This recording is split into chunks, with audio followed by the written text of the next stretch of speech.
এখন বাজে রাত 4টা। এখন আমরা নাগর ক্যাম্প থেকে সার্পাস সামিটের জন্য যাচ্ছি। কাল সারা রাত স্নোফল হওয়ার কারণে পুরো রাস্তা বরফে ঢেকে গেছে। এখন এই রাস্তা দিয়ে আমাদের যাইতে হইব।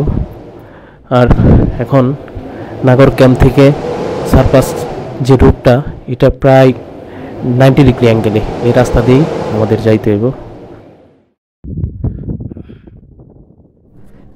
দীর্ঘ 1.5 ঘন্টা ট্রেকিং করে এইমাত্র সার্পাস রিজ লাইনে এসে পৌঁছাইলাম।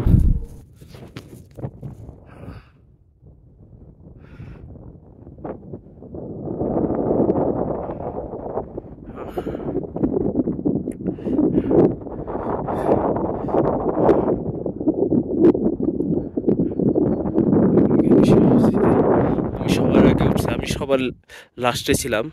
গাইড বলতেছে এত দেরি করলে তো হবে না, তুমি ক্যাম্পে থেকে যাও। ধীরে ধীরে, আসলে পাহাড়ে কোনো বাহাদুরি দেখাতে নেই, ধীরে ধীরে আসতে হবে। আমি ধীরে ধীরে,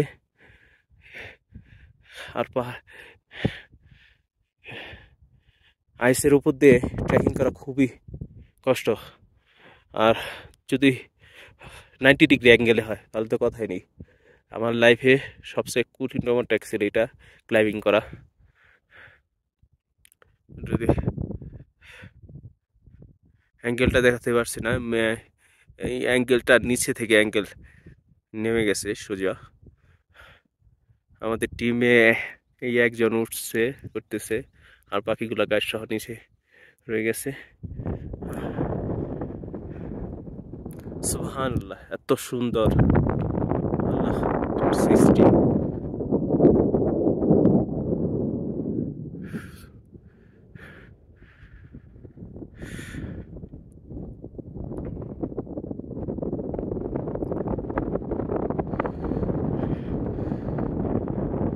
আর দুপুরে আসা দরকার ছিল।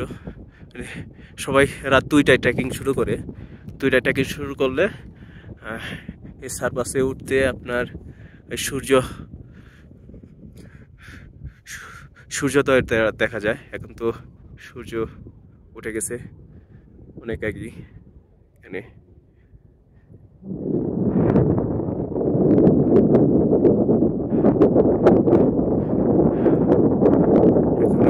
আমাদের এই সাদা পাহাড়টা, ওটা পার হয়ে ওটার পরে আমাদের ক্যাম্প, আরেকটা ক্যাম্প, স্কিল ক্যাম্প, ওইখানে যেতে হবে। এইদিকে এটা পার হয়ে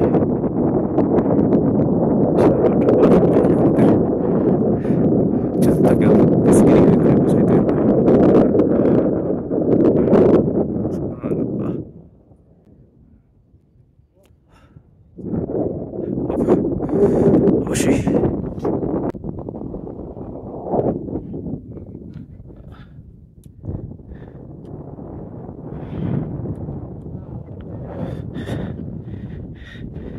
कैसे लगे भाईजान?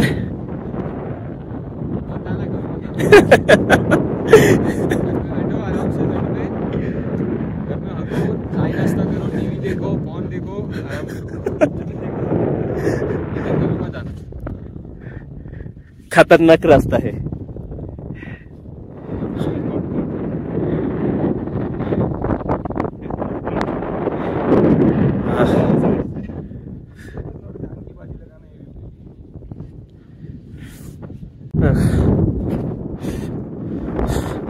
खतरनाक रास्ता इटिल।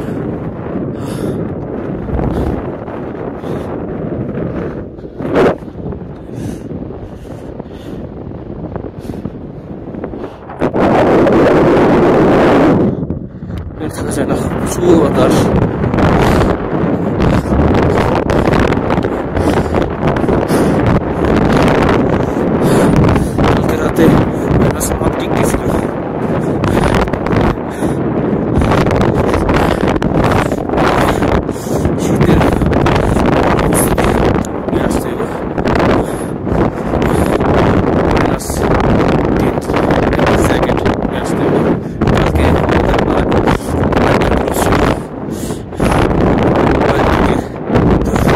এদের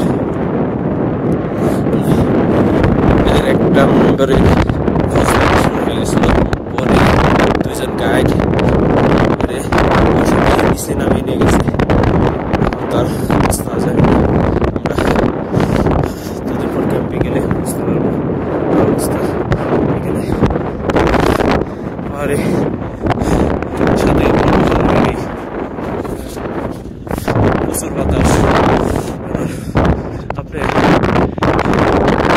করে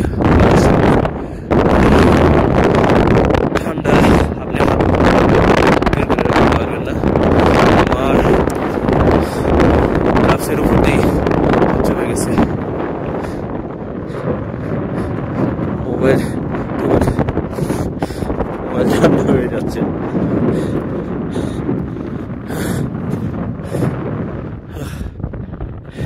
এখন এটা স্লো পার হয়ে আমাদের সার্কাসে যাইতে হবে।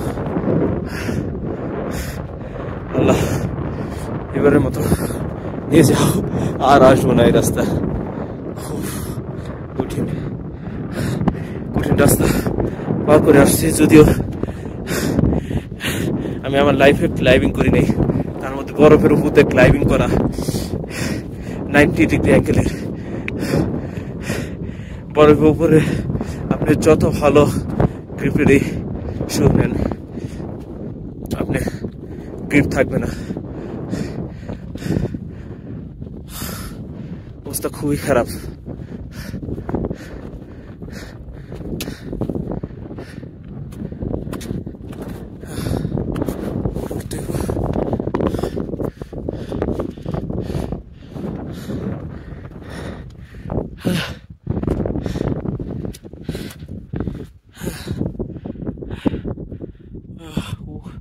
আমাদের অন্যান্য সদস্যগুলো এখন উঠতে পারে, নিচে আছে।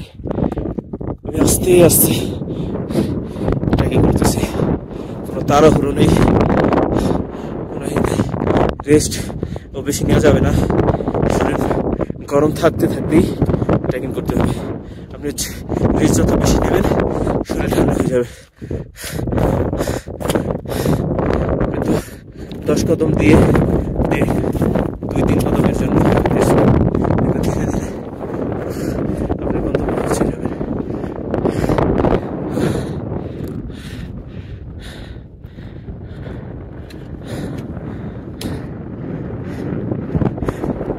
আরেকটা জিনিস, এখানে পঞ্চ লাগবে, আর আপনারা ওয়াটারপ্রুফ শু লাগবে, কারণ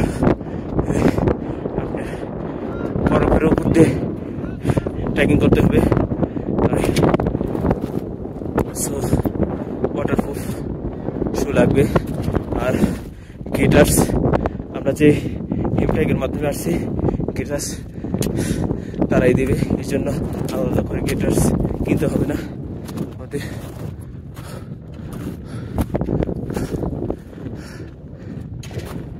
এখন আমাদের কঠিনতম এই গ্লেশিয়ারের উপর দিয়ে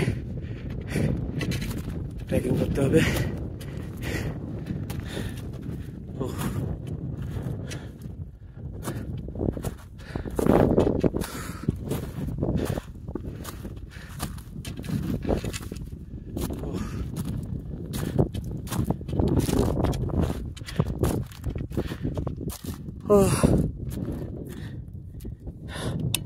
कैसा लगता है भाईजान, कैसा लगता है हरिया?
সার্পাস ট্রেকের প্রধান আকর্ষণ এবং সবচেয়ে মজাদার অংশ হলো এই স্নো স্লাইড।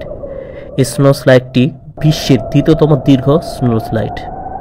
এটার দীর্ঘ প্রায় 500 মিটার থেকে শুরু করে 1 কিলোমিটার পর্যন্ত হতে পারে। এই স্নো স্লাইডটি আপনাকে ন্যাচারাল রোলার কোস্টারের একটা ফিল দিবে। আর ভালো কথা, অবশ্যই আপনি স্লাইড দেওয়ার সময় গাইডের নির্দেশনা মেনে তারপরে স্লাইড দিবেন।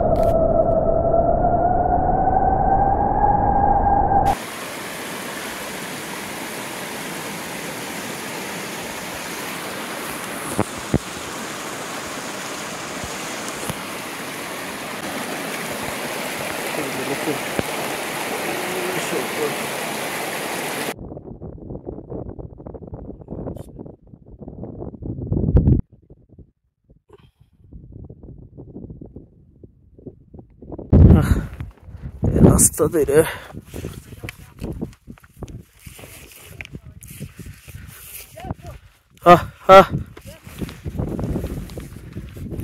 वो रास्ता है।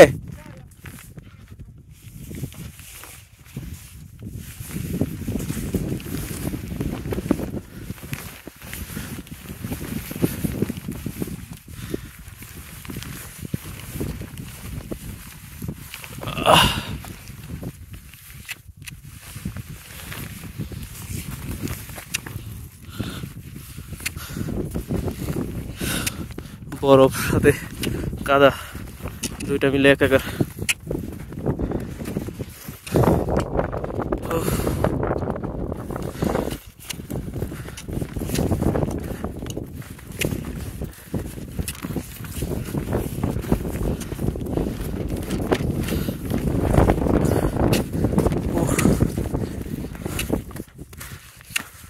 বাতাসের গতি অনেক।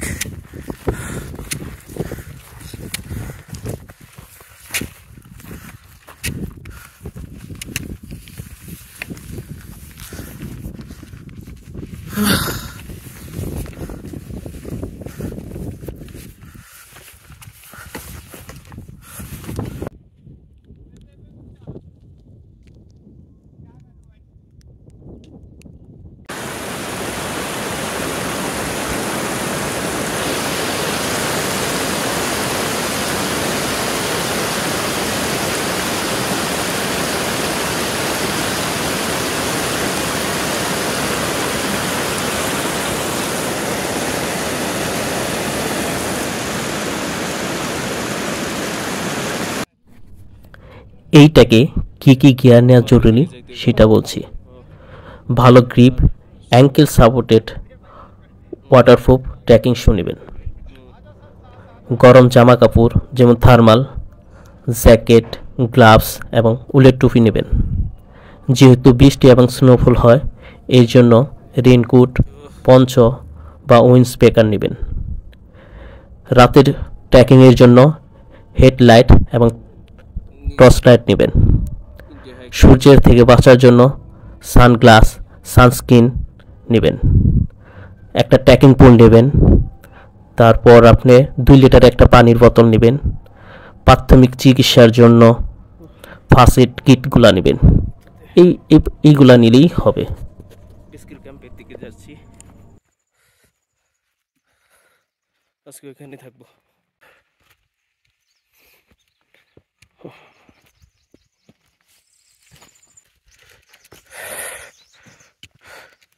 দু বান্দা এদিকে বসে আছে।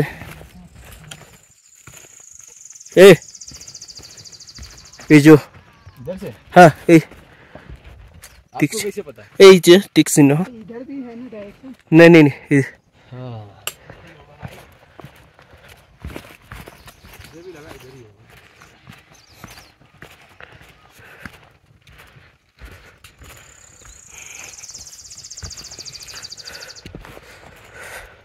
এরো চিহ্ন দিয়ে এদিকে রাস্তাগুলা, কারণ অনেকগুলা রাস্তা গেছে তো, এরো চিহ্ন দিয়ে এদিকে চলাচলের জন্য সুবিধার্থে দিয়ে রাখছে। যেদিকে 3-4টা পথ, দেখে পাথরের উপরে লালের চিহ্ন দিয়ে, যাতে টিমের কোনো মেম্বার পিছনে পড়ে গেলে এর চিহ্ন দিকে চলে আসতে পারে।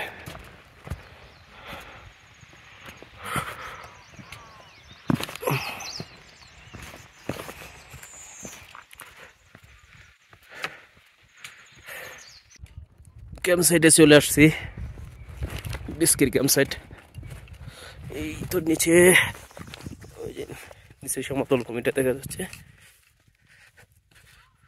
এটাই বিস্কির ক্যাম্প সাইট।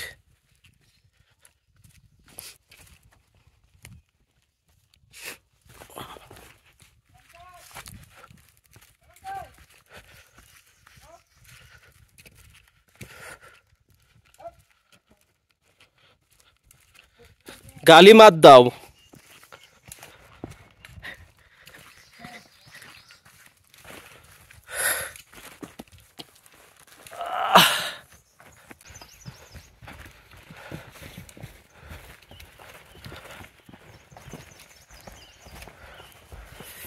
এই যে আমাদের গাইড চাইতে আছে পবন ভাই।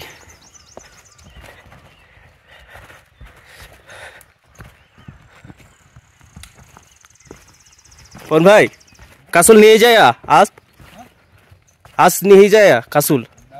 सब बंदा जाएगा तो जाएगा, ऐसे नहीं।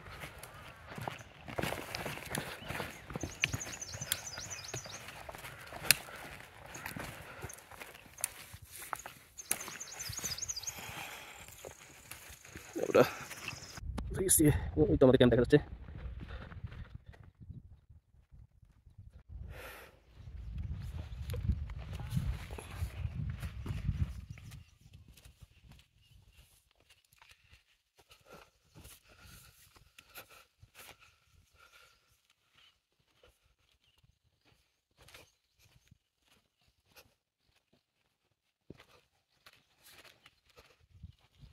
এই তো চলে আসছি camp site, বিএসক্রি camp site.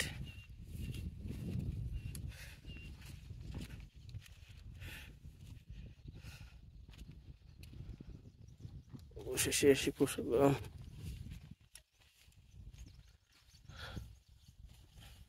Camp সাইটে।